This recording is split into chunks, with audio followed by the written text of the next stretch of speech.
The King's back.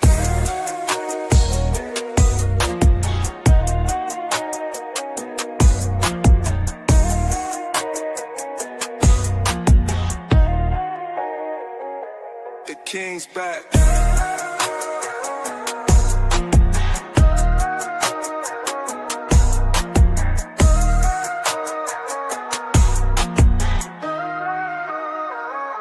The King's back.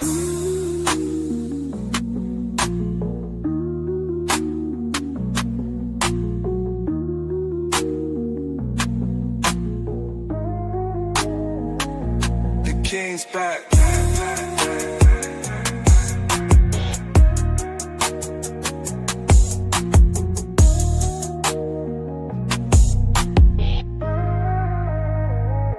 The King's back.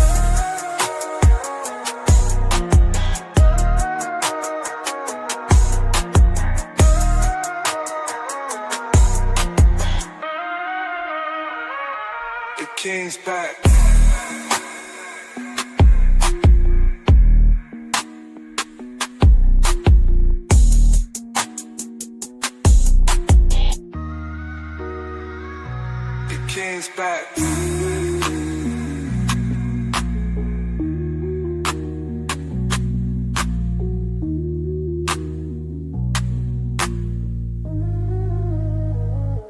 The King's back.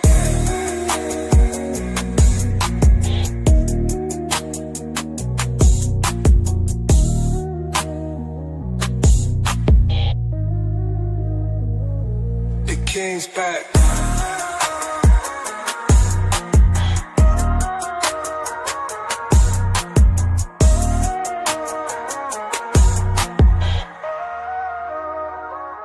The King's back.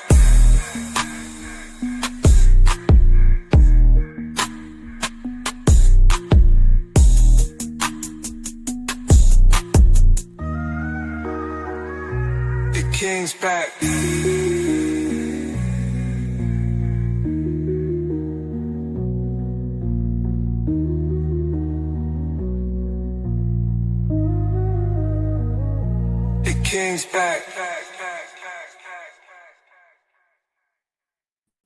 Yeah, what's up? What's good? What's cracking? Welcome to my live stream. I am the actual King Smith. We are live Tuesday, November the 4th. It is day 3 of my furlough. And, I'm doing all right. I'm doing good. How y'all doing? This is I'm going to call it a daily vlog. I was supposed to come on this morning, like I said, and I promised. I sat up here and I promised yesterday when I went live that I was going to do it in the morning, and that did not happen. I ended up finishing up my King and Me live stream yesterday. I had post-editing stuff to do and went to bed, woke up, and just didn't have it in me. Did not have the right energy in me. I've got to work on that. I've got to fix that. For now, right now, this time works for me. And see, this is what's challenging. This time works for me. I'm going to talk about this real quick, and then we're going to get into some different topics that I came up with today. One was a question from one of my relatives that they asked at the end, and I said, you know what? I'm going to talk about it. I'm going to read it, and we are going to talk about it.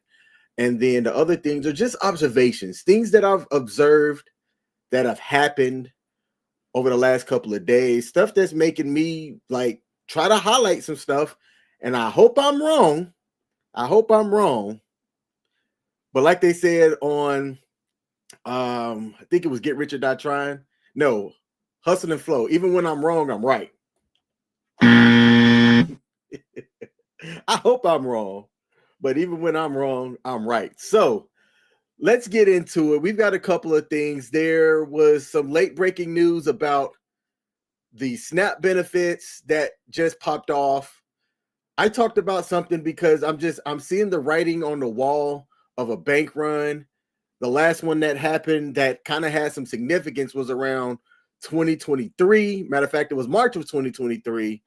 And I'm not sure if some of these bigger institutions and the panic that I think is going to happen. There's going to be an impact. It's going to be a short impact. There were some people pointed out that the government's going to step in and help out the large financial institutions while the small fry just are going to be left with their pants down a bit. So if you are somebody out there that's wealthy, ensure that you understand what FDIC means, where you hold your money, and what could happen if what I think we're looking at actually occurs.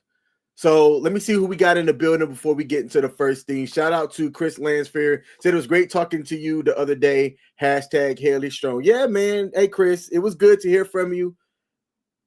Thankful that you shared your progress with you. Chris is down, was it 100 pounds? He lost a lot of weight. And he's been putting in some work to ensure that he is doing things to reverse the ill effects of bad health on your life so that he can be there for his family. And that was motivating for me, Chris. So I appreciate you sharing what was going on with you, man, and for inspiring me, brother. That is the truth. So my aunt yesterday asked me what were my thoughts on President Trump's executive orders regarding the end of cashless bail. And I remembered that I had seen it. I have alerts set on my Google alerts that anytime a presidential action is put out there, I want to know what it is, right? And the reason why is presidential actions or executive orders help shape or kind of help create the framework for what our government's legislative branch attempts to do. It's not like if an executive order is issued that it is the final step, it's going to happen. But from what I see and what I'm looking at our legislative branch doing, there's more trying to please the executive of our nation than trying to go against them. So I wanted to bring this up here, but let's talk about what an executive order is first. I am looking at congress.gov. Let me share my screen here, and we're going to take a look at what an executive order is for this to make sense. Share screen. So this is congress.gov. I said, you know what, I'm going to go straight to the source here, and I'm going to give just a quick summary. So if you take a look at congress.gov, executive orders are written instruments through which a president can issue directives to shape policy. Although U.S. Constitution, let me make sure that this can be seen. Yeah, it can be seen. Although the U.S. Constitution does not address executive orders, and no statute grants the president the general power to issue them, authority to issue such orders is accepted as an inherent aspect of presidential power through their legal effect depends on various considerations, right? And the rest of this on congress.gov discuss the issuance of executive orders, the authority of them, the judicial review of executive orders, and modifications and revocations of executive orders, and how the president may amend, rescind, or revoke a prior executive order that's been issued by his or an earlier administration, right? So it's like a directive. Think of it like a directive. Like if you are the executive of your household, right? Then you as the executive of your household is going to issue a directive, and everything that occurs within your household or your business, let's make it bigger. Let's even say your business, right? You issue that order. Everything else that happens goes around that. Well, in our nation, in our country, you know, you have the three branches of the government. On the executive side, the president will issue an executive order, and the other branches of government, how do I say this, uses their checks and balances a bit to make that happen or challenge if it can happen through the power that the other branches of our government can do. So that's what an executive order is. And I'm going to see if they have like a a summary at the end. In conclusion, let's see. In conclusion, executive orders are one method through which a president can exercise their power. When issued pursuant to a valid grant of authority, executive orders have the force and effect of law. Although executive orders are flexible and potentially powerful tools to shape government policy, they are also impermanent. Later administrations can modify or revoke a prior president's executive orders, and Congress can also modify and otherwise circumvent the legal effect of executive orders that address matters where the president does not possess exclusive constitutional authority. So that's what an executive order is. It's not the end all be all, but it does help shape the framework by which a president can look at trying to move the needle on things and have our nation move forward. So with that being said, let's take a look at what my aunt asked the other day when she said, hey, what's your thoughts on the president and the end of cashless bail? Now, I'm going to be honest. I've skimmed over this earlier, but I have not looked at it. So we're going to do this live. Let me see if I have this together. Are we going to do it live? Hold on. I can't do it. We'll do it live. Okay. We'll do it live. Fuck it. Do it live. I'll write it and we'll do it live. All right. So we're doing this live. I'm going to read this. Now, on whitehouse.gov, there is a section for presidential executive orders. This order around cashless bail was issued on August the 25th. And I don't know the total number. At the end, we'll go back and see what the total number of executive orders that have been issued when President 45 came into office. His first week, he issued about 15 of them off the rip. And some of them were to end and abolish prior executive orders that President Biden had did. And I'll tell you, Trump has I almost said something I shouldn't have said.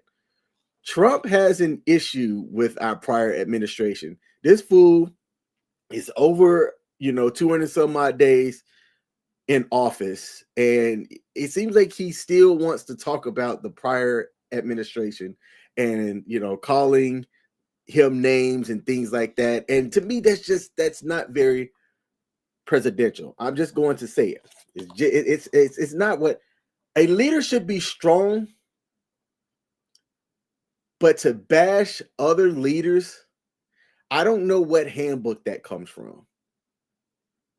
That's not how I would do it. But then again, I'm not president. So let's go over this. Let me make sure that this can be seen. This is too large, so I'm going to take that off. All right. So looking at this executive order, by the authority vested in me as president by the Constitution and the laws of the United States of America, it is hereby ordered. This is how this always starts out. But if you just read on congress.gov, executive orders, there is no constitution that directly addresses executive orders. So where is he getting this from? We just read that, right? I'm not tripping. We just read that. But let's continue. Actually, I'm going to make this a little bit bigger. That's what she said. Giggity. All right. Let me see if that's a little bit more readable. Hey, there we go. That's a little bit more readable. All right. Section 1 talks about the purpose and policy. Let me see. Is there anything here that I would need to highlight here? You know what? Let's do it. As stated in Executive Order 14333 of 11 August. So that's a prior one, declaring a crime emergency in the District of Columbia. There is a crime emergency in Washington, D.C. that is impeding the operations and responsibility of the federal government. D.C.'s government pretrial release policies, which include prohibiting cash bail, contribute to the disgraceful conditions referenced in the aforementioned executive order. So they're talking about this one here. That was about 2 weeks prior to the one that we're reading coming out. As law enforcement must arrest the same individuals multiple times, and dangerous criminals are sometimes rapidly released. This leaves such criminals free to endanger American citizens visiting our nation's capitals. federal workers discharging their duties to our nation. That's funny. And citizens of DC trying to live their lives safely. It is therefore the policy of my administration that all necessary and lawful measures be taken to end cashless bail policies and ensure that the pretrial detention of any criminal suspect who threatens public safety. So that's the summary of the why, right? The purpose, as it says for Section 1. So what does Section 2 talk about? Ending unwarranted pretrial release in DC. So it looks like this just applies to DC. This isn't something that he's looking at trying to implement like nationwide. This is more about DC. So is it that is it about keeping the streets safe in DC, or is it about arresting lawmakers in DC should something come up that could be a threat? I used to work down in DC before I didn't, and I ended up moving to an office in West Virginia. And there were certain areas in DC that you did not want to be around, carjackings that were occurring, things like that. I never saw anything. I never witnessed anything, but it did seem, maybe because I wasn't there daily, that it wasn't as bad as it seemed. There was a lot of homelessness. There is a lot, or I'll say was, because I haven't been down in DC like that in a while. But when I was going into DC, saw a lot of homelessness around there. And apparently that's been cleaned up too. But is this, why just DC? It feels targeted for a reason, but I don't fully understand why just DC. Okay, so then it goes on further. The Attorney General shall review the MPD general orders and other policies and practices of the MPD to identify those that may result in pre-trial release of criminal defendants who pose a threat to public safety, and consistent with section blah, blah, blah, shall request that the mayor of DC make such updates and modifications to such orders and policies as the Attorney General determines would be necessary to address the crime emergency and help to ensure public order and safety. Now, let me stop right there. Across the nation, like I've read the stories. My algorithm, because of what I consume whenever I'm consuming content, my algorithm will send me crime and law type videos. And it's one of the reasons why, if y'all are subscribers to my YouTube channel, I talked about a dilemma that I'm in. I was able to finish most of my graduate degree using the GI Bill. And I'm thankful for that. And because of my status right now, I just had what little that I needed to borrow to get my graduate degree finished. I am now student loan debt free. I'm looking at law school as an option going forward. And there was a guy, Hakeem in Europe, shout out to Hakeem, that asked what my why is. Why would I want to do it? I'm 41 years old. I make good money doing what I'm doing now. I'm not wealthy. I'm trying to get there. In 10 years, I will use the term I'm wealthy. I'm just going to speak that now. In 10 years, I will sit here behind the mic and say, your boy is wealthy, and have no problem saying that. But as of today, as of this minute, I am not wealthy. But I'm going to get there, damn it. So why am I considering law school where I don't have any student loan debt? I'm making good money doing what I do now around policy and planning for IT.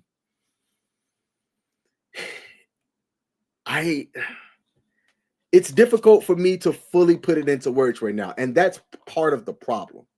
I'm looking at laws and legislation and things that's going on now. And there's part of my brain saying, I want to have an impact. It's voting day here in Maryland today. And after I get done with this live stream, I'm taking my ballot, which is downstairs on the kitchen table, and I'm going to go drop it off so that I can at least do my part in having an impact that way. But part of my mind says that I want to do more. And there's various ways that you can do that to affect legislation, enforce laws and things like that.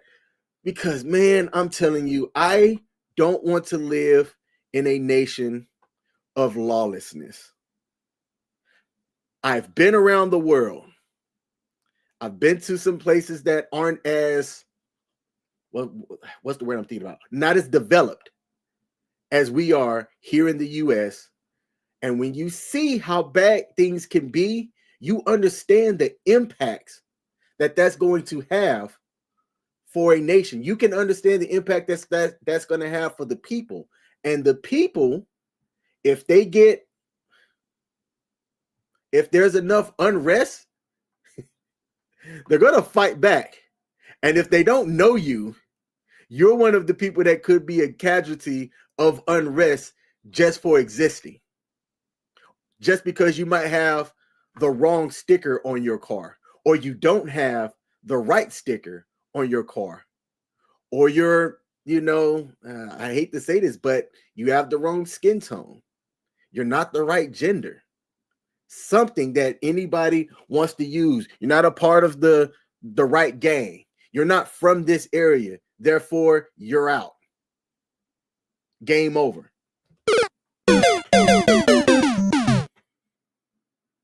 I don't want to see that happen. I don't want to live through that. And there's a generation behind me that I care about, that I don't want that to happen to them either. And I think we are one world war, several executive orders, several the wrong people in place at high positions. I think we're closer to that catastrophic event happening than most people want to accept. That kind of sounds doom and gloom. And if anybody thinks that I'm off on this, please put it in the comment section. Write it down in the comment section on the replay or during the live stream why I'm wrong. I hope I'm wrong. I would love to be wrong. Shout out to Keith. Keith said, well, what's going on, man? Hey, Keith, I appreciate you popping in, brother. K Mills is in the building.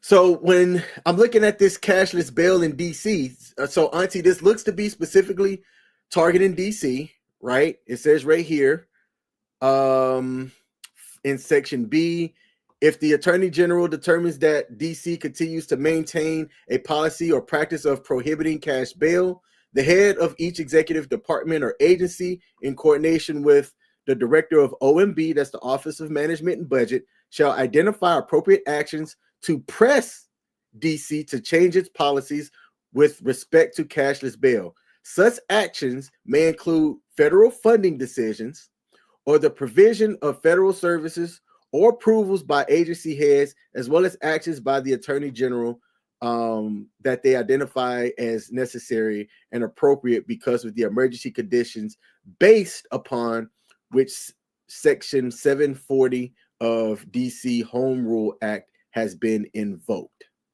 Okay. All right. Then it goes on to say, nothing in this order shall be construed to impair or otherwise affect the authority granted by the executive department or agency or heads thereof, the functions of OMB relating to budget, administration, or legislative proposals. This order shall be implemented consistent with applicable law and subject to availability of appropriations, which I don't know how that agency is funded. And it's not intended to or does not create any right or benefit, substantive or procedural, enforceable at law, or in equity by any party against the United States. The cost for this publication of this order shall be borne by the Department of Justice. So, what's my take on it? Let me see. So, looking at this, right, we're talking about cashless bail. Let's scroll this up. And we read the purpose. But like, what's the why? Somebody smarter than me figure out the why. Because if I'm looking at this, right? If I'm looking at this, essentially a cashless bail by definition, it's a policy. Let's see, think about this. Think this logically. Policy where a defendant that's awaiting trial can be released without having to pay money. So like a no cash bond. Okay. That's, if I'm understanding that right, basically it's saying like a no cash bond, which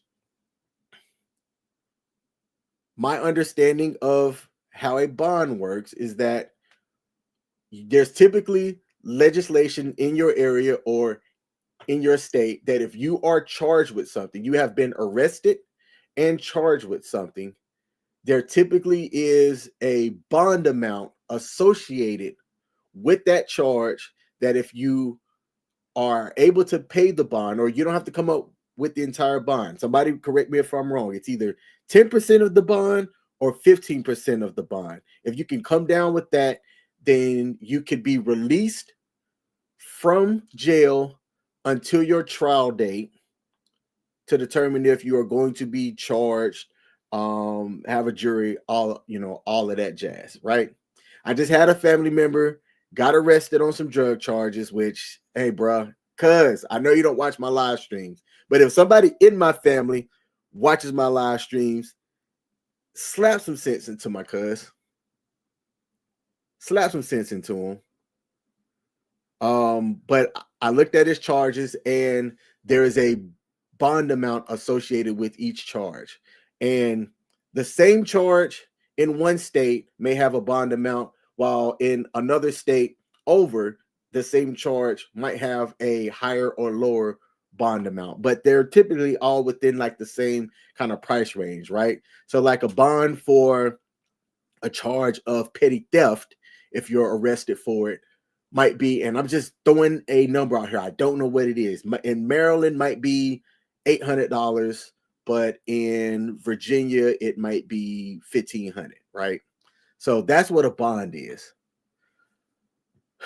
And if you're going to use a cashless bail for something and a state offers it, or DC offers it, judges will tend to use it, right?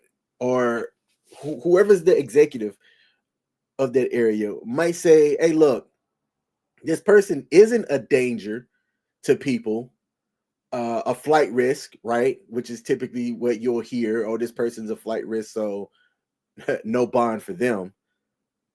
But if you aren't a danger, if your crime isn't something that's like assault, if it's assault, if it's something where you used a weapon, I don't agree you should have bail. Like, you've already been alleged. Let me say this way. You've already been alleged to have done something that is of harm to somebody. So why should you be out on bail? Like that, and I have to be real careful when I say this. There's a difference between alleged and convicted of, right? Like, if you are in the middle of assaulting somebody and there's witnesses and video there, until you have been tried and judged, you have not been convicted. But if there's evidence that shows that you were doing what you've been alleged, then I should say you should not be given bond, and you should keep your ass in jail, or they should keep your ass in jail, so that you are not a threat to people and the public.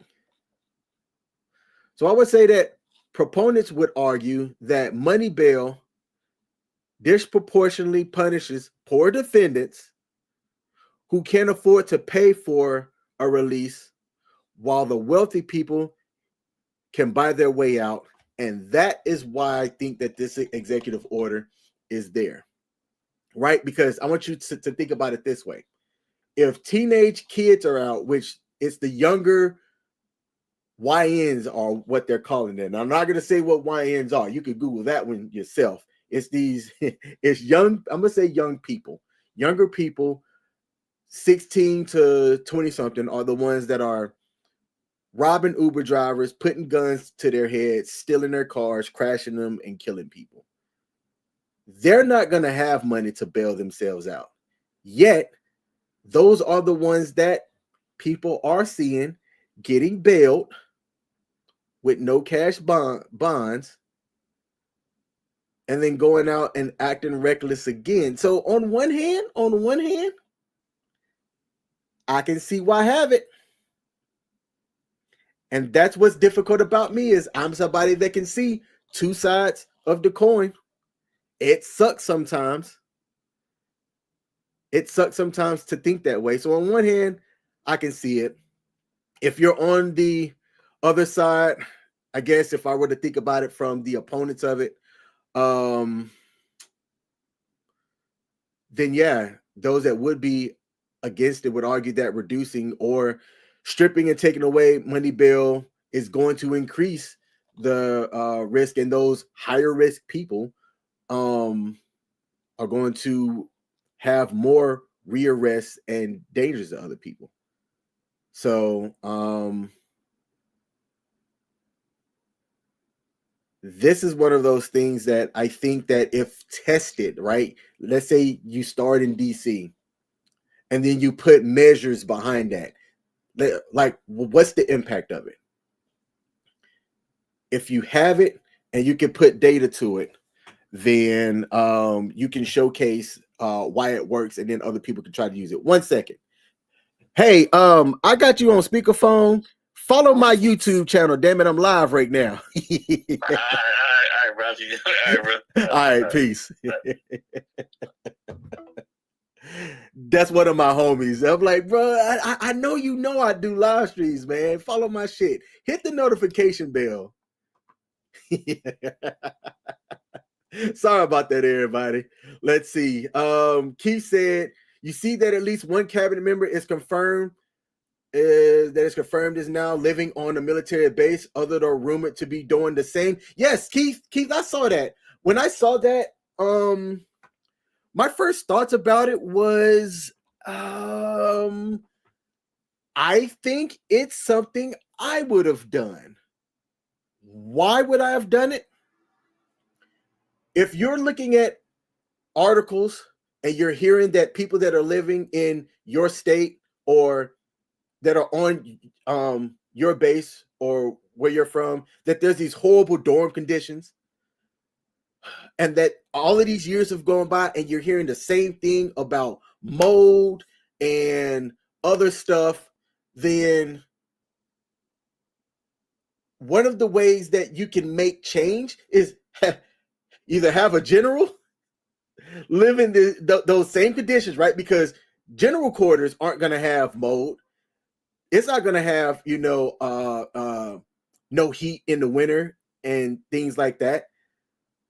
I don't know why the cabinet member was living on base, but living on base gives you armed security, if you will. I'm looking at moving on base here once this government shutdown ends, because there are two reasons why. The market rate's a little bit cheaper, and I'm thankful for that. And the joke that I always say is, by living on a military installation, you have armed security.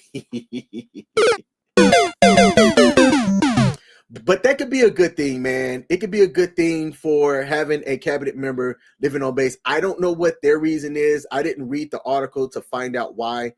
But if it's to see what the living conditions are like, to be among the people, to ask like what's going on in your area, because I don't know what area of legislation that cabinet member is on, and can use that as actual data points and conversations and recording to see how things are and make improvements on it, I'm for it. I am all for it. If they're looking at trying to save money, I'd be against it, man. That's just me. Keith said YN stands for useful neighbor. Yes.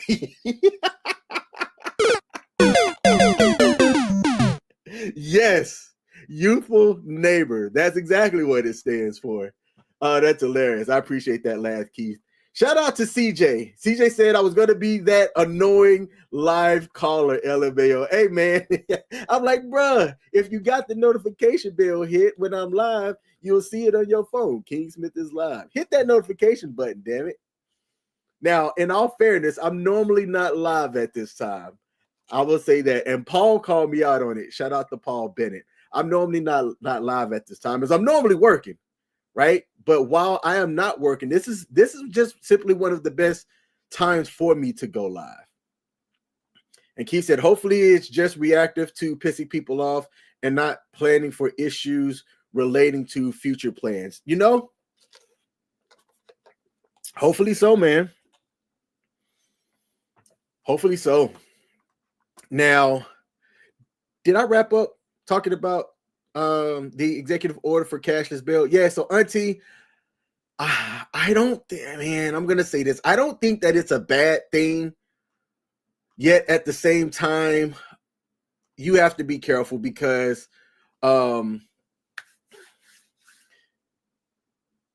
if I'm going to question everything, I think people should question everything. So if I'm going to question everything, there's going to be an impact if implemented and followed through with. There's going to be an impact. And then other states could use that as legislation for their states to have further impacts nationwide.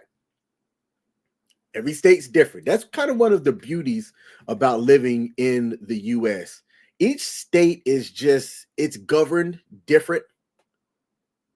And if you have the ability, right, you can say, screw living in Maryland, which is a high cost of living area, and let me move to West Virginia, where it's a little bit cheaper. They don't charge me for air. They don't charge me for going outside, because that's what it feels like in Maryland. The moment you open your screen door, if you have one, you done spent 15 cents, or as CJ McLean would say on YouTube, you done spent 15 cents.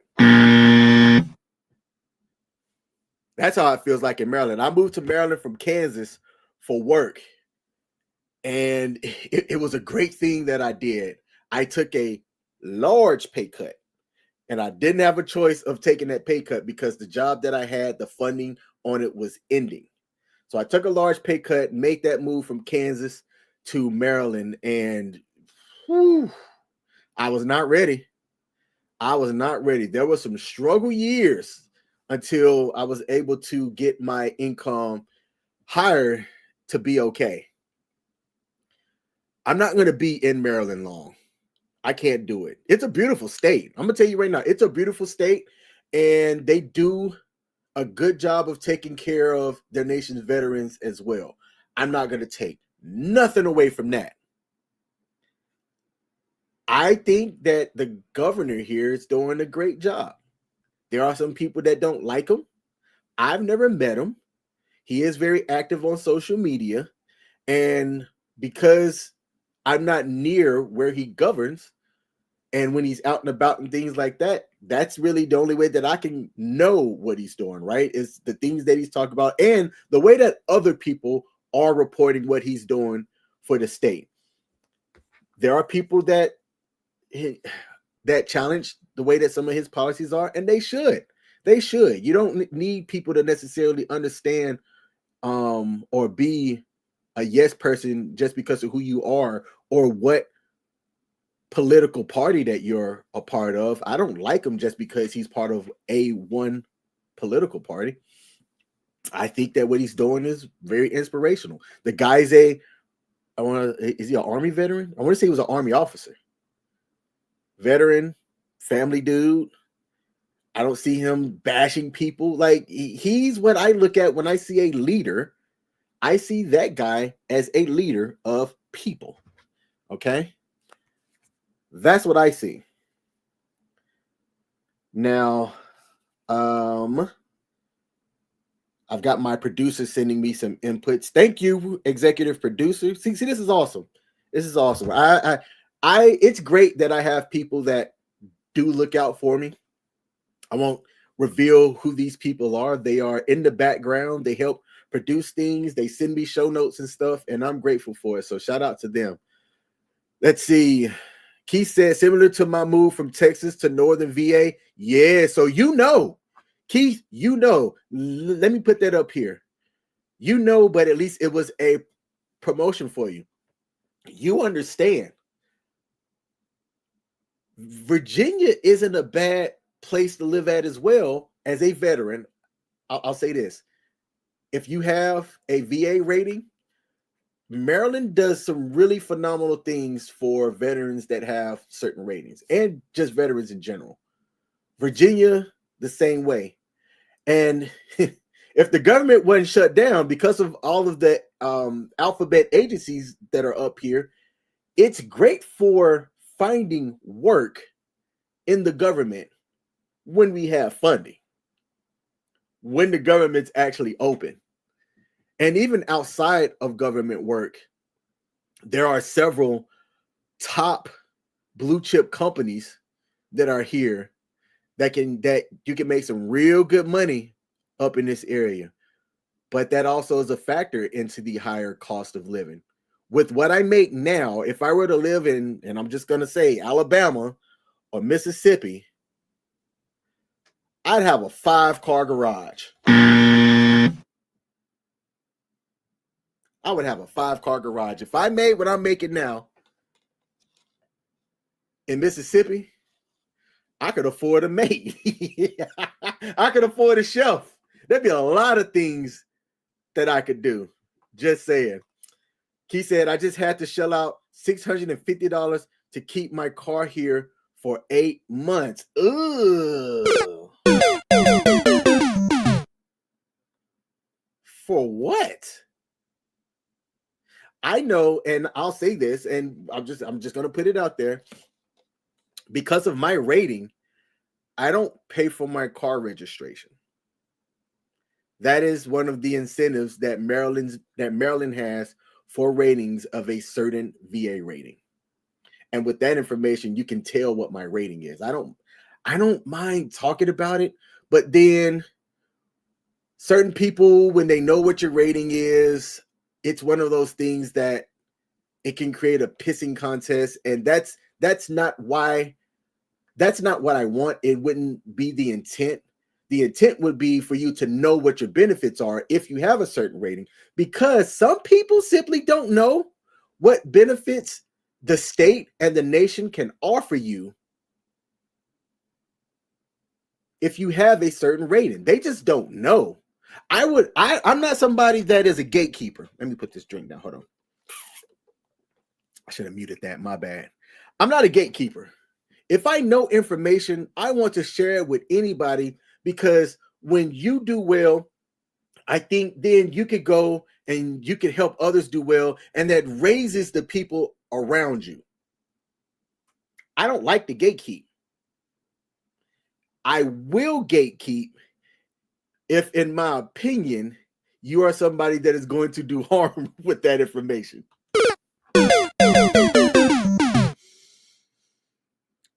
So I'm just going to be real about that. While I don't like gatekeeping, if you're going to do harm, or if I judge you as somebody that is going to do more harm than good, you won't get that information.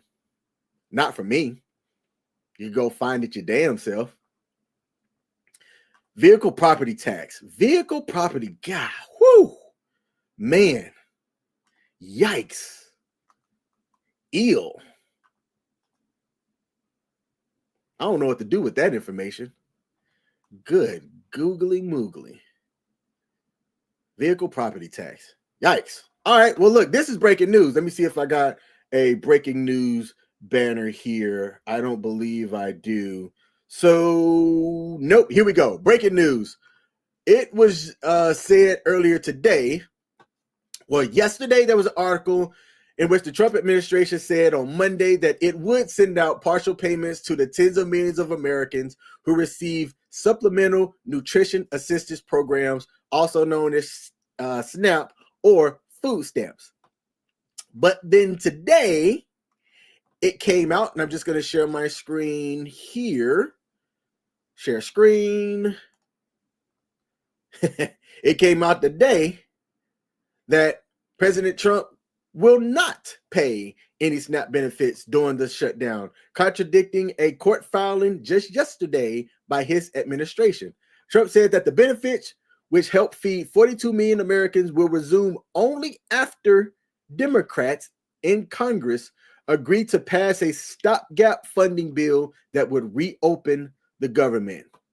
The administration on Monday told a federal judge in Rhode Island that it would pay half of the cost of the SNAP benefits in November.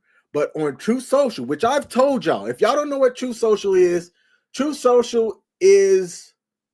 our president's version of X, or Twitter, so to speak. And while X exists, right, Elon runs that shit.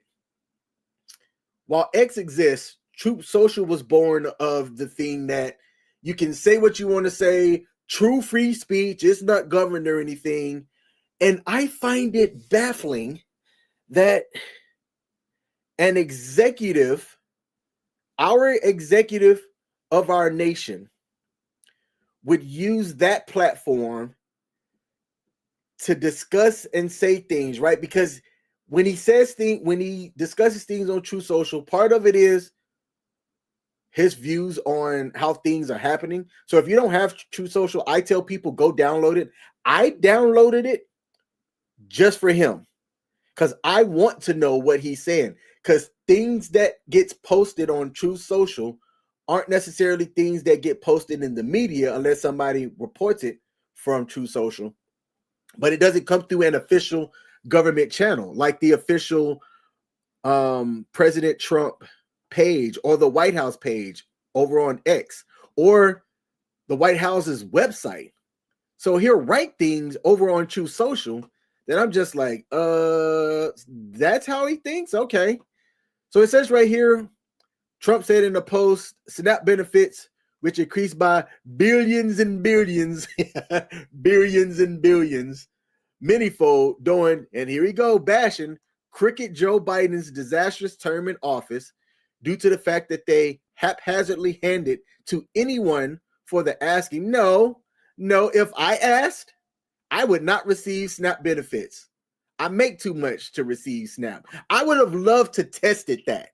I would have loved to done some investigatory actions by taking myself and going over to USDA or however you would apply for SNAP benefits and see if I could have been awarded SNAP benefits with how much I make. Maybe because I'm furloughed, I can now. Maybe because I'm furloughed, I can now. But no, this right here, you can't take that as fact as opposed to those just in need, which is the purpose of SNAP. Will be given only when the radical left Democrats, and hey, editors, don't just cut me reading this. I got to put this in there because I don't want people to think that, oh, King Smith said radical left. No. I am reading what our president wrote on Truth Social. Only when the radical left Democrats open up the government, which they can easily do and not before.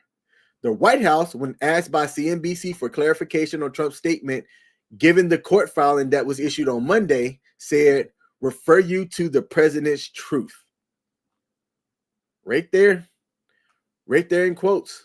The social media post from Truth Social came shortly after lawyers for plaintiffs in a court case challenging the administration's cessation, I hate saying that word, of SNAP benefits told a federal judge in Rhode Island that the decision to pay partial benefits out of a contingency fund did not meet his prior order that any decision to make partial payments cannot be arbitrary and capricious. What does this word mean? Search the web for capricious. Is there a way that I can just look it up? Yeah. What does the word capricious mean? Capricious is given to sudden and unaccountable changes of mood or behavior. Like our president. You know what? Let me shut up. Strike those last 10 seconds from the record.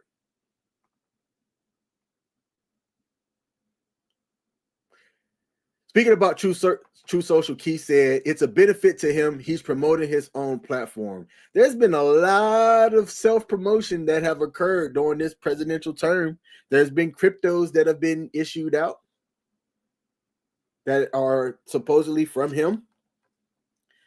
Things that definitely have benefited him and or his family. There was some talk about the drug and Tylenol, right? Like how he came out and bashed Tylenol and the price just dumped. I haven't read it yet, but I saw that there was some recent news regarding Tylenol and the makers of Tylenol and changes around that. I'm going to definitely look that up later. I don't know. There is going to be a ripple effect. Apparently, some 42 million people were receiving SNAP benefits. Are they going to make enough noise as this government shutdown continues that our state legislators and executives are going to make changes so that the people that do need these benefits can get those benefits? I don't know. You can barely get people to go out and exercise their right to vote. So I don't know. I talked about Governor Moore here in Maryland, and they've enacted a state fund to be able to pay people, or not pay people. I want to say this right. My understanding is that there's a fund that's there to help food banks in areas ensure that if people need to get to those food banks, that there is an availability of produce, food, and things that can help people in need. And it's not just food banks, but like those farmers and people that produce and make the food, that they can have the necessary resources so that they can produce the things as well. And then you've got transportation, right? It's a machine, y'all. It's a machine. You have the producers that need to make things, grow the food, all of that jazz. Then you got the logistics side of it that need to get that stuff out to certain areas. And then you've got the receivers, your supermarkets, your local places that have to worry about inventory and things like that. And then you've got your nonprofits, your food banks, and things like that try to manage inventory and things like that and keep a reserve enough that when things get low, they could go into their reserves or reach out to other resources and restock. It is a machine. And if one area can get jacked up, it is going to impact and affect other areas. I got some show notes here. Let me see about my show notes. Yes, so did y'all know that Dick Cheney died? Dick Cheney's the guy that on a hunting expedition got out and shot a guy and didn't get charged for it. I don't mean to laugh. That was wrong.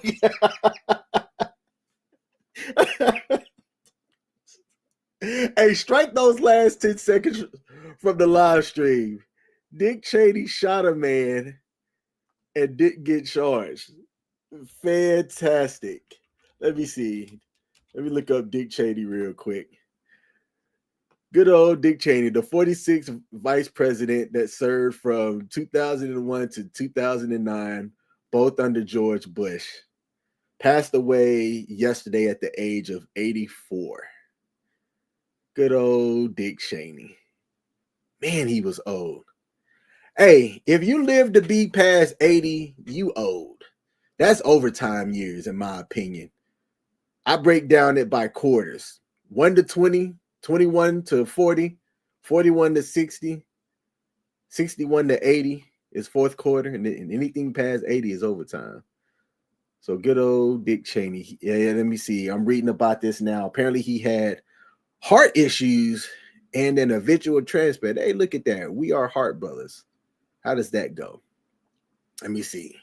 So, hey, look, you can have heart disease and live a long life. Key said, well, he was white.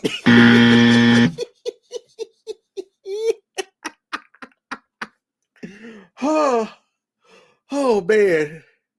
Hey, that's the second thing that Keisha said that just cracked me up today. Let me go. There we go. Get off my screen. Former Dick Cheney battled heart disease for most of his adult life. A life extended thanks in part to a heart transplant back in 2012. He died Monday due to complications of pneumonia and cardiac and vascular disease. He had his first heart attack at age 37. Hey, look, you can have a heart attack and still become vice president. He was going to survive 4 more before his heart declined enough to qualify for that transplant. Good googly moogly. Hey. Okay. Heart disease is the nation's #1 killer, and Cheney's decades of health problems illustrate how heart trouble can accumulate, as well as the varied treatments. All right. So he needed a pacemaker, which I have a defibrillator. It's very similar to a pacemaker. One's more passive, the other one's reactive. A pacemaker is like reactive. It's just going. It makes sure that your heart goes. It paces the heart, right? Boom, boom, boom.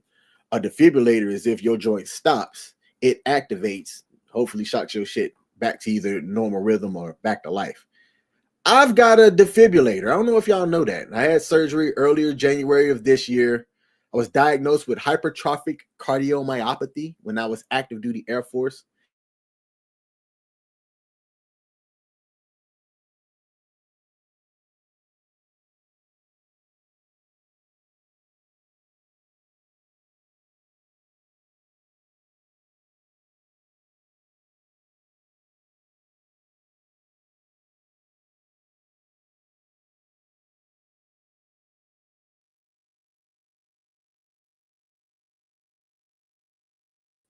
In danger of anything like this. Good night.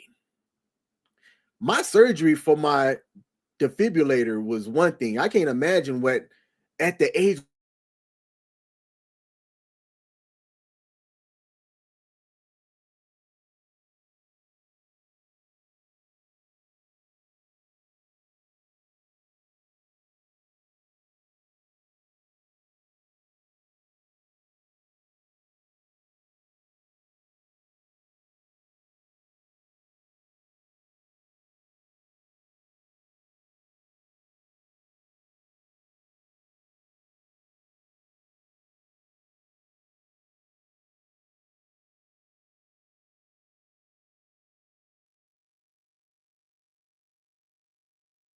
vice president during those George Bush years.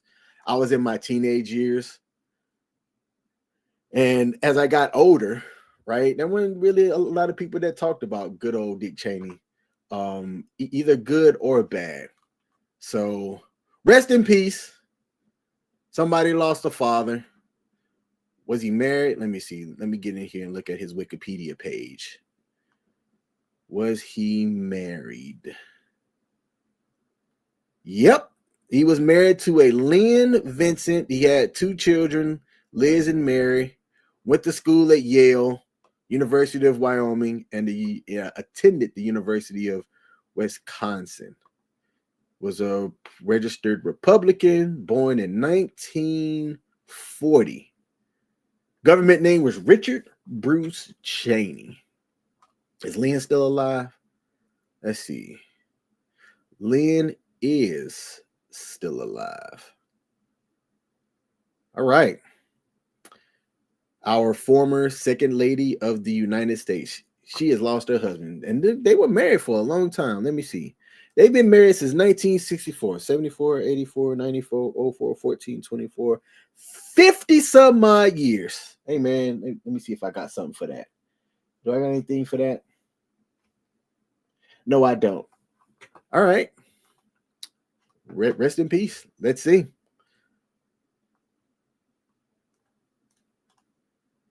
Key said nature was trying real hard to take that guy out for a long time.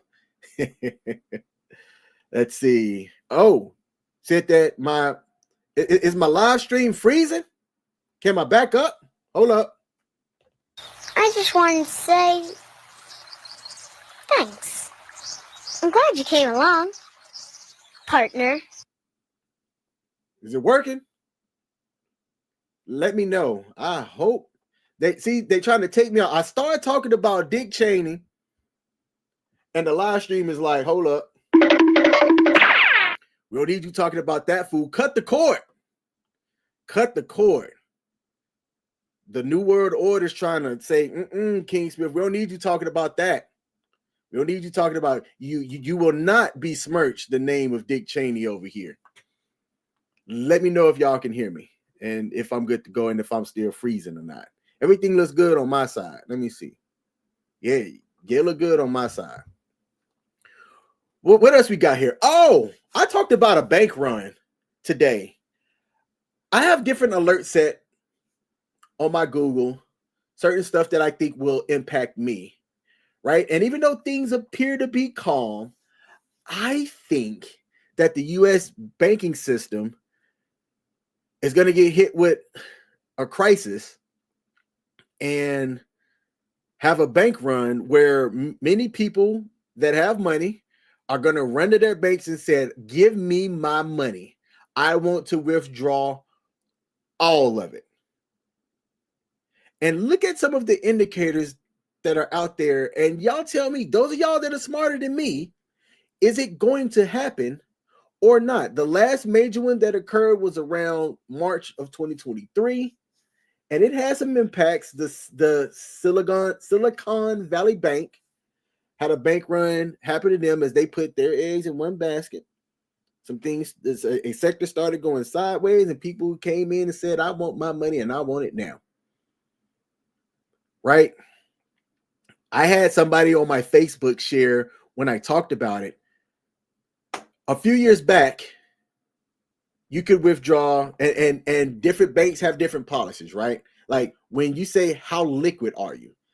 Liquidity means how much, how do I say it? Like tangible that you could go get right now. Like if I say I have $250,000 net worth, how much of that is liquid? How much can I go and take out and present right here in my hands and show of that 250,000? Because some of that could be tied up in equity. Some of that could be tied up in, how do I say it? Like the current market price for something that I haven't sold yet. So I haven't realized that. It's unrealized gains, which I could count that in my net worth. But when you're looking at liquid, it's what do you have access to right now? Banks don't necessarily keep a large amount of cash on them. If you have 10 people that have $100,000 each deposited into a bank, that doesn't mean that that bank has $1 million liquid ready to just give out to those people if they want to come back and pull all their money out. The bank is going to take that. They're going to go buy bonds. They're going to do different investment things with that money. They're going to pay out the debts and stuff that they owe. So their balance sheet could be up or down at any point or time, depending on where you're looking to measure that. And federally, banks are FDIC insured up to a certain amount to be able to pay people back. So if you're somebody that deposited 100,000 in that bank, and if you did that, you better have done it in at least something that's going to pay you interest for holding your money there, and you decide to go, you know what? I'm going to take my money and run. They might have enough to pay you out. They might have enough to pay one person out. And even then, there's different policies, right? So you got to understand policies, laws, and things of that nature. Just because something's policy doesn't mean that it's law, yada, yada. But I bring that up to say, you can't just go to a bank in general, and this is in general. Understand that everybody's bank and system is different, and say, I'm going to get all my money out now. They're going to stall, ask you, are you sure? Bring in a manager. That manager's is going to come in, because if it's a large sum, they're not going to, they're not going to have, they're likely in that moment not going to be able to pay you out that large sum of money to just withdraw it that day.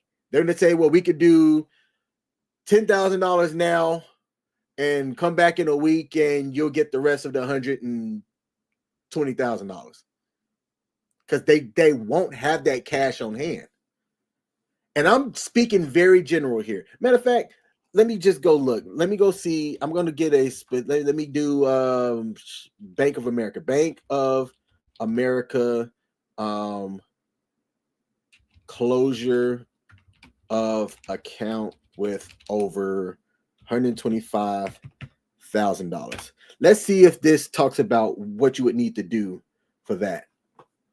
If you're voluntarily closing a bank account with Bank of America with a balance of over $125,000, you must assure that all transactions are complete, stop all direct deposits and automatic payments, and contact the bank directly to arrange for your funds to be transferred. If the account is closed by the bank due to inactivity, you should find out the reason, blah, blah, blah. If you're closing it yourself, no, I want to know if I want to go withdraw cash and close my account, can they do that?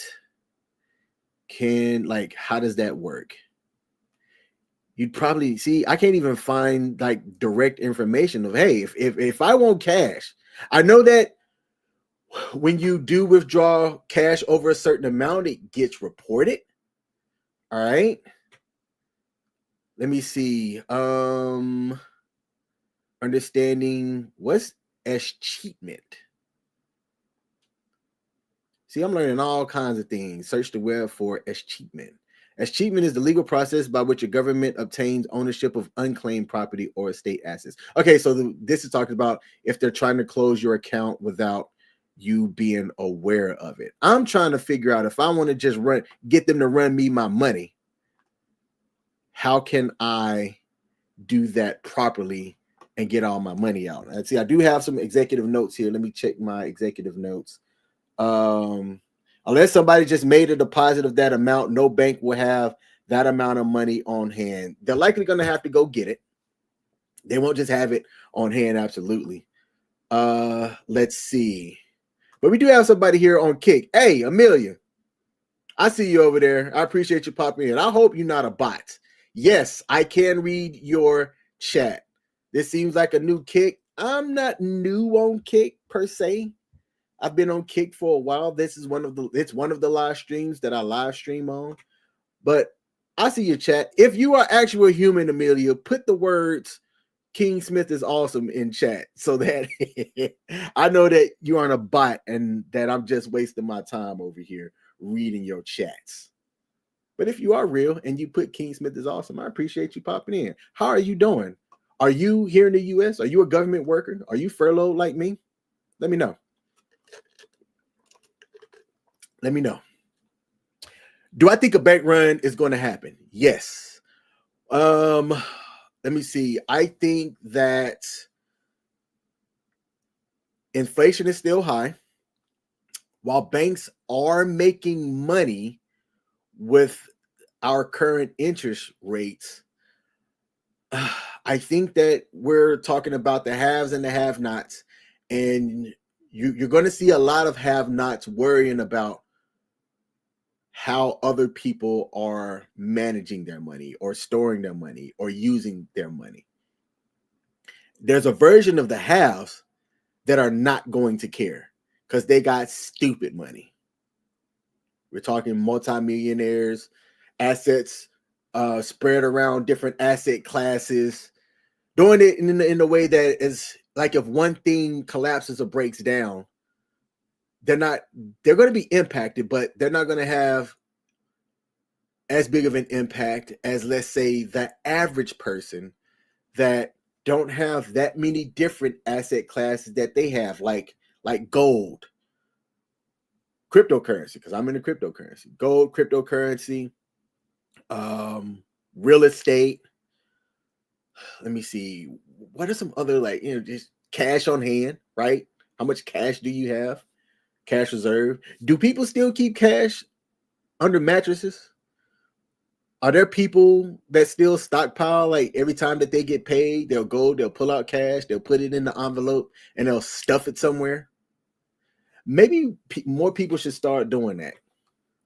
Don't necessarily leave it in a bank somewhere. Just if for every $100 that you get paid, take 5% of that. Pull it out. No. What advice would y'all offer? Because I was going to say, if you're in the US, take 5% of 100, pull it out, and stuff it in the envelope. But what if the dollar crashes? Really, it doesn't matter what asset class you would put it in, right? Like, even if you were to say, all right, I want to save up enough to buy 20 ounces of gold,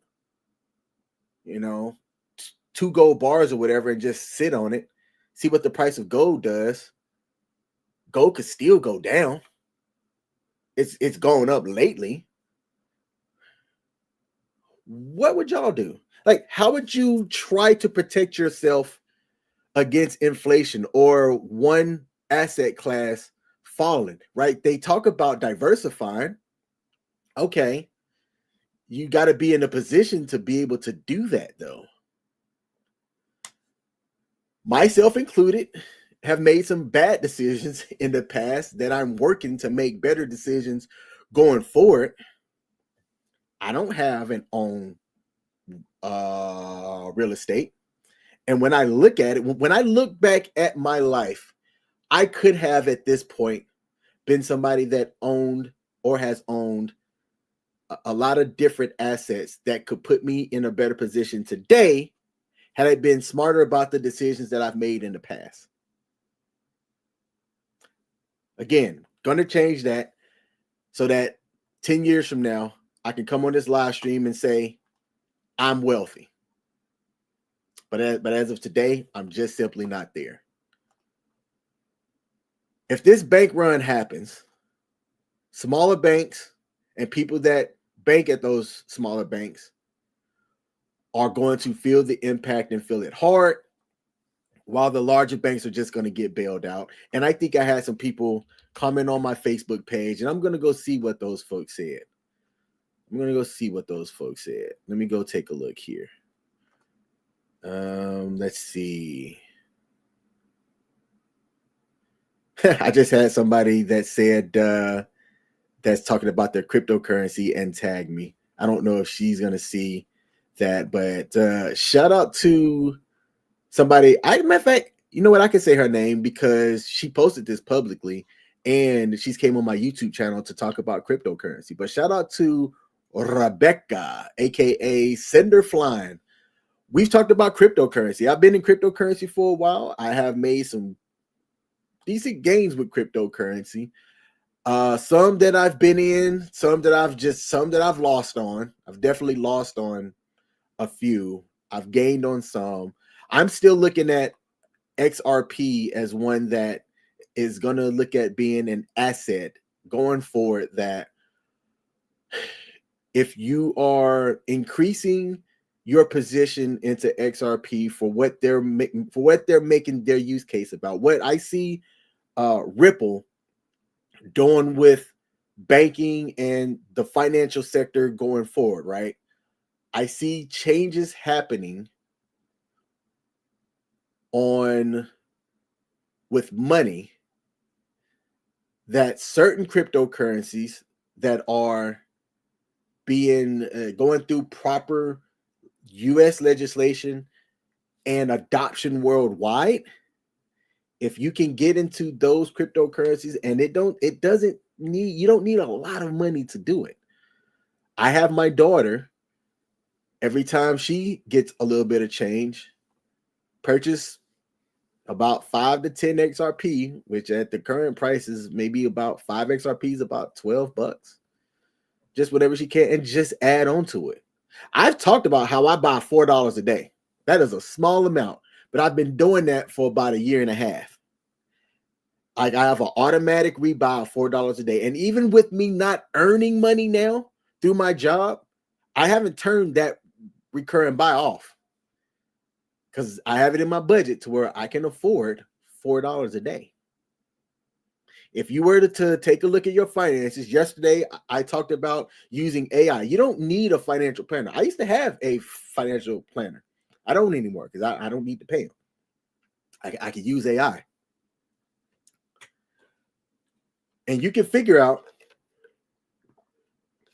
your income and your expenses, and you are going to have to turn some of that income into an expense and put it into some type of asset class. Not a financial advisor. I'm not offering advice. I'm giving you something to think about. When I was going through a business class, one of our teachers came in with like all these gold bars. And the instructor said something about you should look at buying gold and holding on to it. And she said that her goal is when she retired, she was going to use that gold that she bought. And she had several bars that she showed the class and use that and sell it. And that was going to help bridge her retirement, Social Security, and other assets that she's accumulated throughout the years to be able to live a good life in old age. And from what she had, actually just from what she shared with us, just that small amount, she's likely happy about her decision because she bought it when it wasn't as much as gold is worth now. And she had a lot. Let me see. Let me go to my page here. Let's see. So I talked about the bank run on my Facebook page. Somebody said bank run, and I explained what it is from my perspective anyway, or just the way that I can explain it. And then one of the people posted and said that it's 100% going to happen, and that the government shenanigans usually lead to banks getting more money. I don't like that. Like, if I F up my money, nobody comes and bails me out.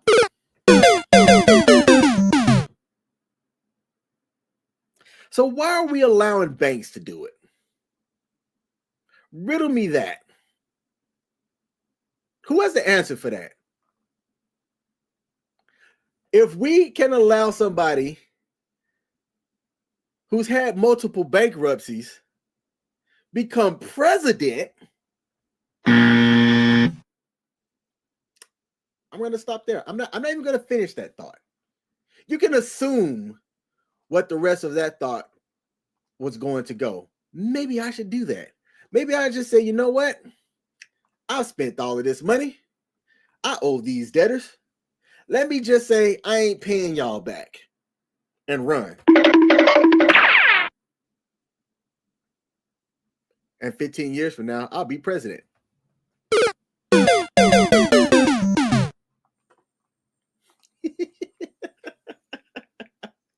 Is that the plan? Is that the blueprint? Would y'all vote for me? I think that we are going to see broader economic unrest and that there will be changes to our everyday life for the average American should this government shutdown continue. Right now, we are at a tie for the longest shutdown in government history. And unless we get funding today, where the Senate comes back and votes, and then the president signs that legislation and approves it, tomorrow is going to break the record. When President Trump was president 45 during his last term, he had the record for the longest, and now he's going to he's going to break his own record tomorrow. So when you look at just everything, our current policies that are in place that have a ripple into everyday life, I'm looking at financial institutions and what's occurring. I'm hearing people's decisions on what they're able to pay for and what they can't pay for. banks and institutions offering certain things, interest-free loans and things of that nature to help the everyday person be able to meet obligations. I'm not seeing this end well until things turn around. And we got here, I think, because of ego.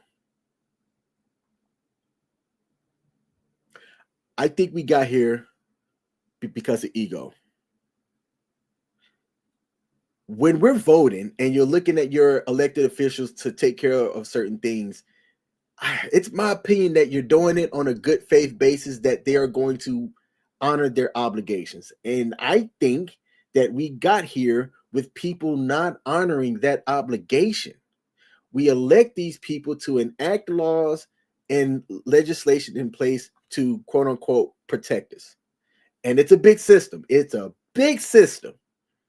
And different areas in different states needs are different, right? Like the needs of people in California aren't the same as the needs of people in Montana, which isn't the same as the needs of people in New York. I get that. But there should still be an idea of being able to work and do good for the greater good. Not just the people that you represent, but everybody in general. We all breathe and use the same air. We all share our natural resources and things of that nature. I don't know when the last time anybody's been to like a state park or like a well-preserved area, but when you look at places that haven't been touched by people and you get into that natural nature area, it's beautiful. The older I get, the more I enjoy just nature. Places that are uninhabited by people, that are using the natural resources, not just for nourishment, but for their own entertainment and sport and things. And I'm not trying to be altruistic and say that, oh, like everybody should be, a certain way or whatnot. But we're all here. My daughter FaceTimed me earlier today just to tell me that she was enjoying the beauty of outside. It's great that she could be in that protection bubble. Just the other day, the school put out a bulletin because somebody near campus, that wasn't that it was affecting somebody that I think was on campus, but at a bank or an ATM that was near the campus, 4 YNs robbed somebody that had just pulled out money from an ATM. I don't know if they knew the man or if it was just a target of opportunity.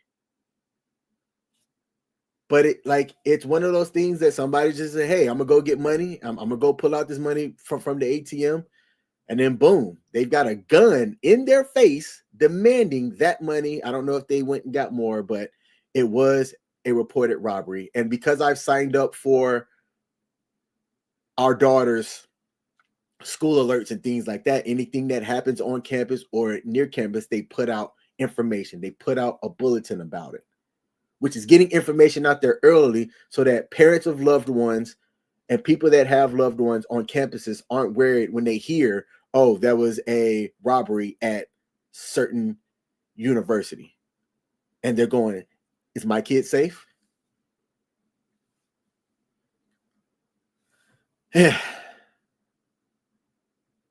I have any good news to report before I shut down this live stream for today and come back tomorrow?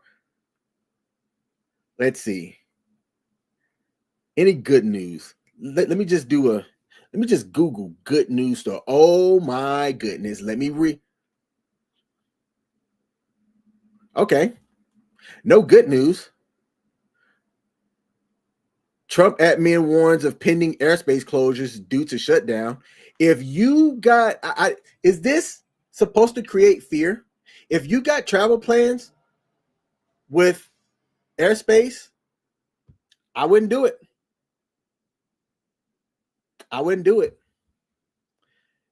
Let's see. Do I have good news? Let me talk about good news before I get into this bad news. Yesterday, I took some really dope pictures.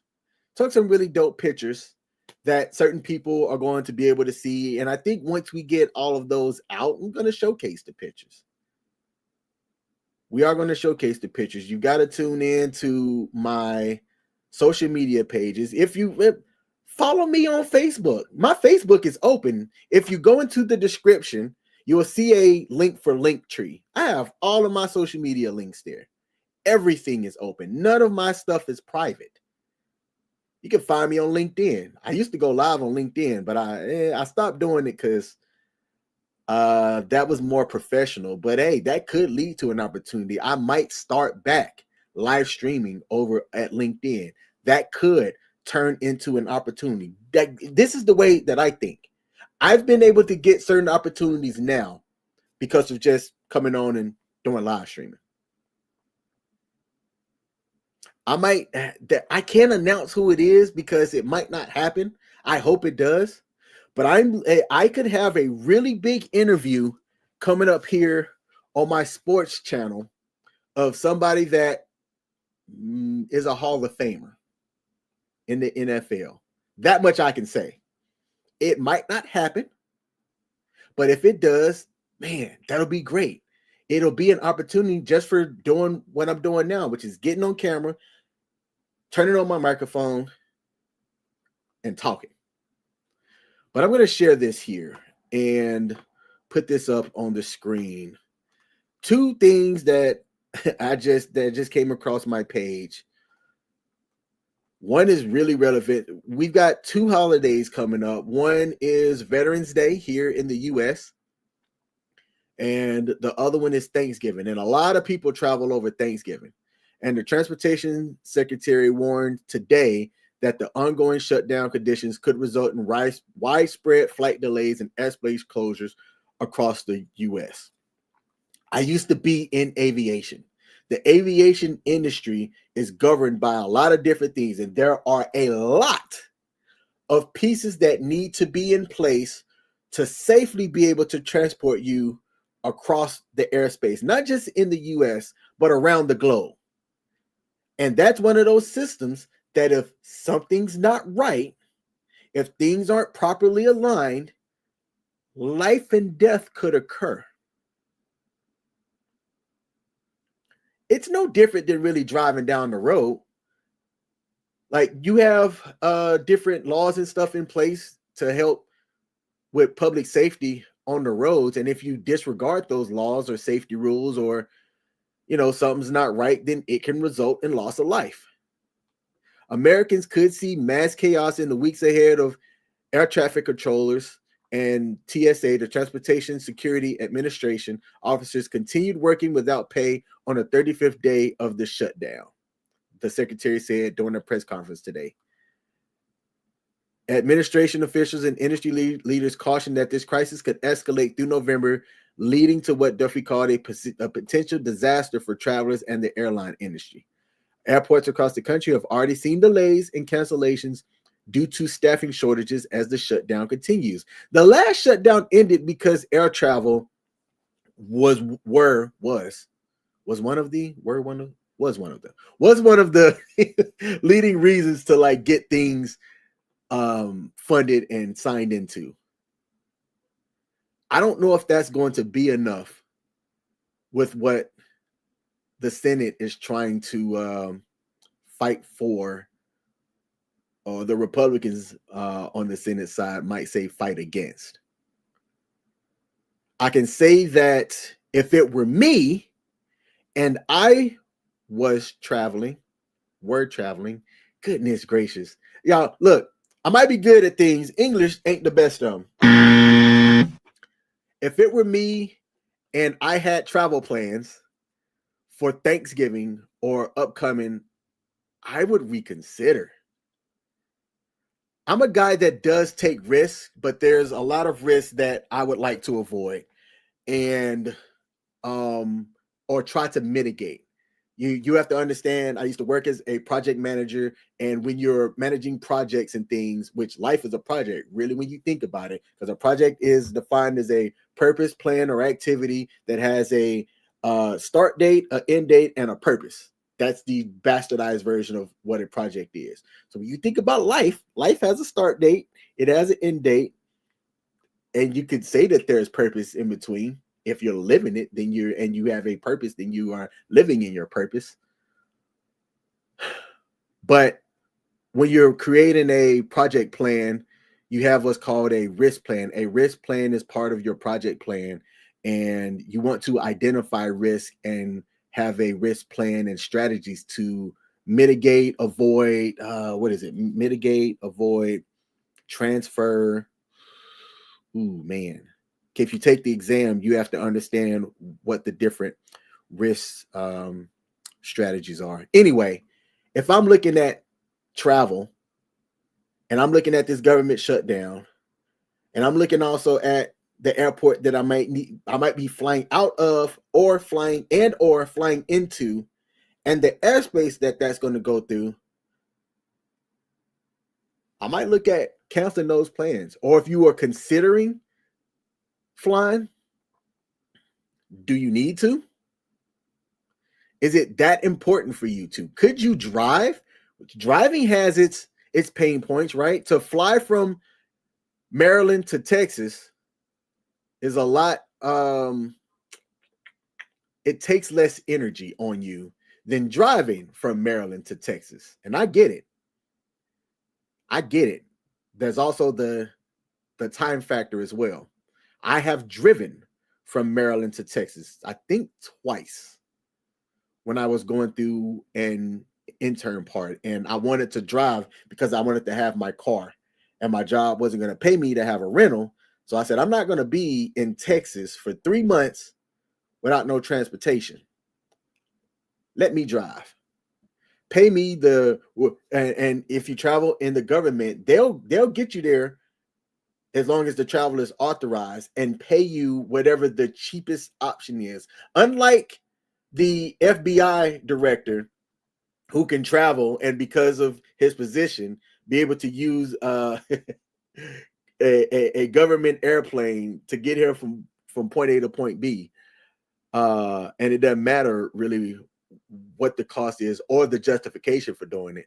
If you're traveling in the government, it's always at the cheapest way possible. So if you have the option from flying versus driving, and you say, I want to drive, and they say, all right, well, we'll pay you whatever the rate is now, 61 cents per mile. And if the end price is $700, but flying there was $450, they're going to say, we're going to pay you $450 versus the $700, and you can still drive, but that's all that you going to get. So that's how travel works in the government for those of y'all that don't know. Let me see if I have any other comments here. I do have some producer notes. I have to move my exam. Yes, I'm going to do that. I haven't done that yet. I'm going to do that as soon as this live stream ends. I got to do that. I'm going to go drop off my ballot for voting for today and things of that nature. So if you got is the transportation secretary trying to come out here at this press conference to cause people to want to put pressure on their elected officials to get this shutdown to end? Is that why that's happening? You tell me. Now, let's come over here, share this, and then I'm going to wrap up today. This article by, I want to say, the Washington Post, that came out about 2 hours ago, that has multiple authors, and I'm wondering if any of these are AI. The Trump administration is sending notifications to federal staff suggesting that only those who are working during the government shutdown will be paid when this ends, despite a 2019 law that also guarantees pay to furloughed employees. That's what I was worried about. So, if you're new here, let's back up. The shutdown occurred when the new fiscal year started, October the 1st. I was initially labeled as an accepted employee, and I was working from October 1st through October 31st. I was working without pay. The head of the VA then made like personnel decisions, and every 30 days they're saying, hey, with the work that we have and or don't have, depending on what your job is, like I'm not in healthcare, I'm on the IT side. Reassess your people, and if this shutdown has an impact on the work, then those people that are impacted will need to be furloughed. And if they need to be working, you're going to have to justify why they're working. I ended up getting furloughed, and some people are saying, oh, don't worry because you'll be getting back pay. And I'm like, no. I need to find that video. In 2019, when the first shutdown had occurred, it was guaranteed by everybody from the president on down. It was guaranteed that furloughed and accepted employees would get back pay once the shutdown ended. Guaranteed. Fast forward to now, early on, when it was leading up to the shutdown at the end of September, the language on everything changed. The same piece of legislation in 2019 that got drawn up, it's still there, but they're interpreting it different. And I said, oh, since they're not guaranteeing this, watch what happens. People that were furloughed the entire time, I'm like, there's a chance, and I'm going to bank on the worst case scenario. Worst case meaning if you were furloughed, so not those that were accepted. Excepted. EXCEPTED. If you are labeled as accepted, you are working but not getting paid yet because there is not, how do I say this? There's not money in the piggy bank to pay you, but you are considered essential, so you have to work. If you are furloughed, you are essentially considered non-essential. And in 2019, you would still have gotten back paid once the piggy bank was full. I'd be real curious to see when this shutdown ends, if the furloughed people were also going to get back pay. I'm going to read this quote here. Once an appropriation or continuing resolution is enacted, accepted employees are entitled to receive payment. Read one message sent to some portions of the government and obtained by the Washington Post. That sentence, which leaves out furloughed workers, was not included in the first furlough notice issued last month. Yes, that is true. According to an employee who, like others interviewed, spoke on the condition of anonymity for fear of retribution. I gotta cross my fingers that me speaking like this isn't going to cause me to be retributed against. Is retributed a word? Anyway, the government has been shuttered since October the 1st, with Democrats and Republicans locked in a stalemate over healthcare policy. This past weekend, as the shutdown crossed the 30-day mark, officials began sending formal notices to workers, updating them on their employment status as required by law for the next 30 days. So that's what affected me. So that's why I wasn't furloughed for the first 30 days, but I am now. And if this thing goes longer, I think it was like a day or two after Thanksgiving, there's going to be a further evaluation of people, and people's might be changed from accepted to furloughed, again, based on what your senior leaders deem as necessary to keep things going without appropriation. White House Press Secretary Caroline Leavitt said Tuesday that the administration would negotiate over back pay as part of the potential deal with Democrats to end the shutdown. She's quoted as saying, there is something we are very much open to discussing with the Democrats as part of the discussions about the continuing resolution to keep the government open. And it's something that Republicans are talking with Democrats about right now. At several agencies, including the Defense and Commerce Department's first round furlough notice included language specifically, specifying that furloughed employees would get back pay. But the second round notices did not give that same assurance. Now, I had somebody show me theirs. I'm not going to say what department that they worked in, but when you looked at the language from the first shutdown notice to the first furlough notice to the second furlough notice, it was different. And you wonder why. And you had to sign that. Right? It's not like they put a gun to your head and told you to sign it.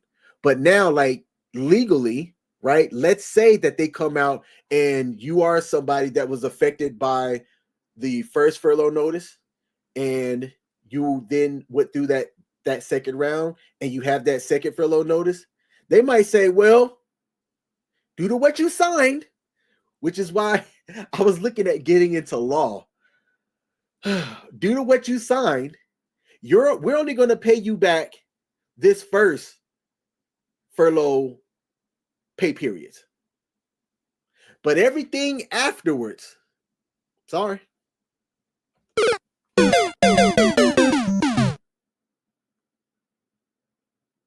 And we signed it. We signed it. Whew. Woo!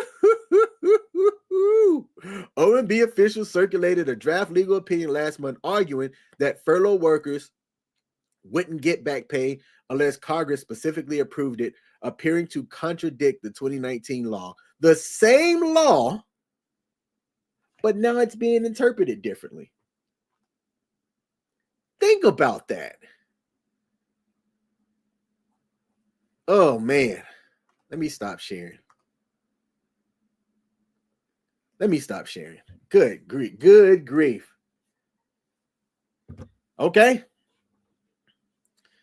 Go to www.onlyfans.com/TheActualKingSmith. I'm going to start doing feet pictures. Let me go set up an appointment to get a pedicure today. Good googly moogly. Let me go get a pedicure today so I can start selling feet pictures. There's a market for everything. I hope y'all know that. There is a market for everything that could be interpreted in a good way and that could be interpreted in a bad way. Man, damn. Ugh. Like, I've planned for that. Don't get me wrong. I have planned for that.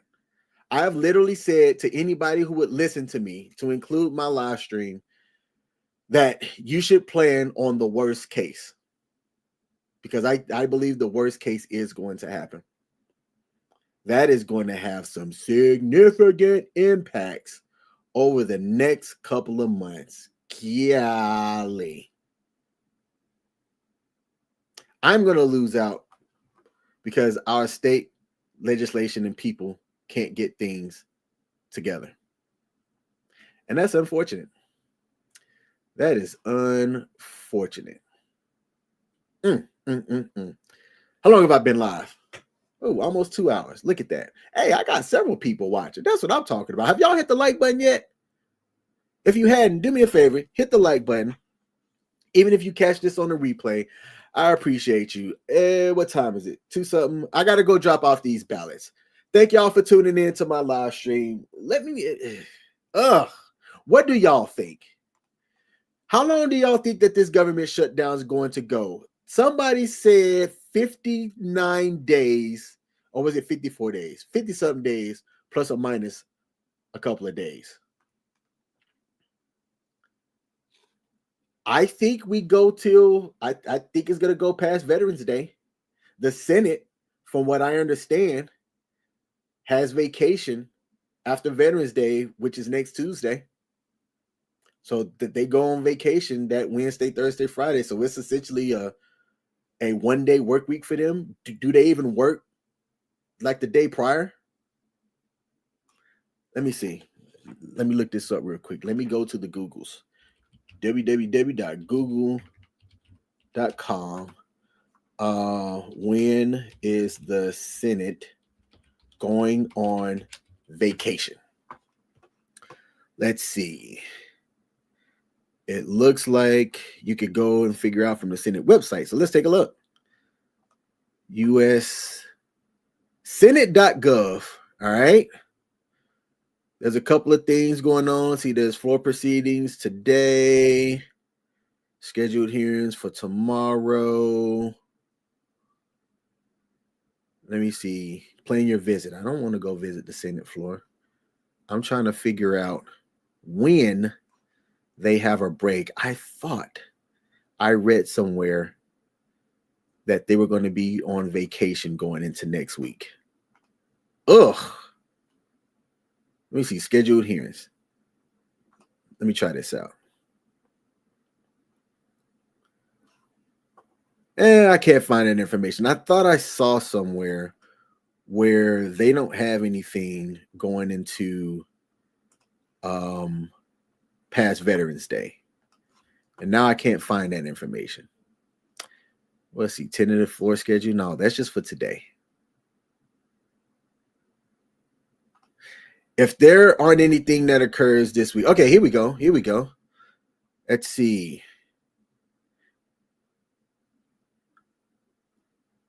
So state, so they have what's called state work period. Here it is. Let me share my screen right here.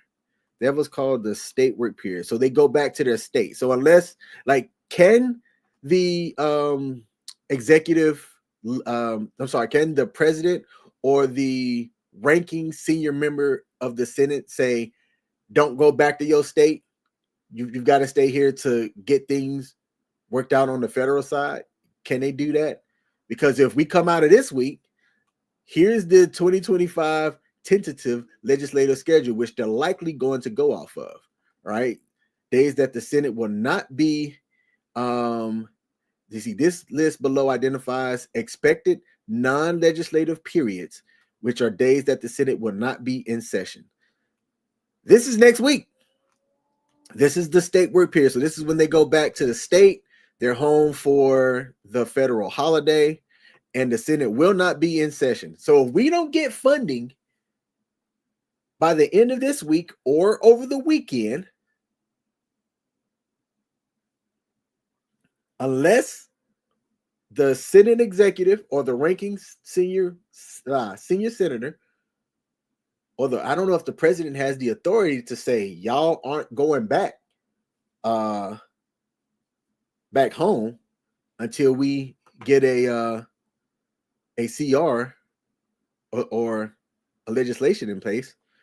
We're now talking, what is this going to be? So 35, 36, 37, 38, 39. I'm not going to count Veterans Day. 40. Well, yeah, I have to count 40, 42, 43, 44, 45, 46, 47. We're going to at least, at a minimum, be looking at 47 days of a shutdown. If I did that quick math properly. Hope y'all plan for this. Hope y'all are ready for this. Let me look at my production notes to see if I have anything before I shut down here. Let me see. All right, I don't have any production notes from my producer. Do I have any comments to read before I shut down? No comments to read. All right, look, thanks everybody for tuning in. I'm going to be live tomorrow. Let me look at my schedule here to see if I'm going to be live at this same time tomorrow. This time just works for me. Obviously, when I go back to work, I'm going to have to adjust it. Or maybe actually, shit. I'm